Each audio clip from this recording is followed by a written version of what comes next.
بسم الله الرحمن الرحیم و به نستعین و هو خیر الناصر و معین.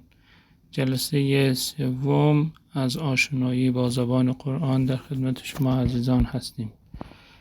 قبلا خدمت شما عرض کردیم علمی را که ما فعلا میخواهیم یاد بگیریم علم صرف. علم صرف هم موضوعش کلمه بود. کلمه را هم عرض کردیم که 3 قسم بود: فعل بود، اسم بود و حرف بود. از این 3 قسم کلمه فقط فعل و اسم بود که تغییراتی درشون به وجود می آمد.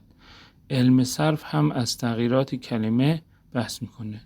پس بنابراین ما سراغ فعل و اسم میریم. اولین بحثی را که در این کتاب آشنایی با زبان قرآن مطرح کرده بحث فعل هست. فعل از جهات مختلف تقسیم میشه. فعل گاهی به لحاظ زمانی گذشته، حال، آینده، گاهی به لحاظ فاعل و گاهی به لحاظ تعداد کلمات. فعلا ما به لحاظ زمان تقسیمشو خدمت شما عرض میکنیم. فعل به لحاظ زمان یا فعل ماضی هست یعنی زمان گذشته، یا فعل مضارع هست یا فعل امر هست. ماضی، مضارع، امر. اولین بحثی را که مطرح میکنن ماضی هست.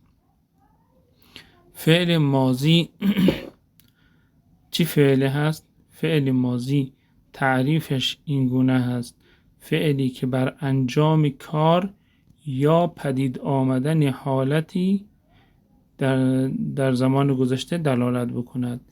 این برنامه مقدار جابجا کرده عبارت رو.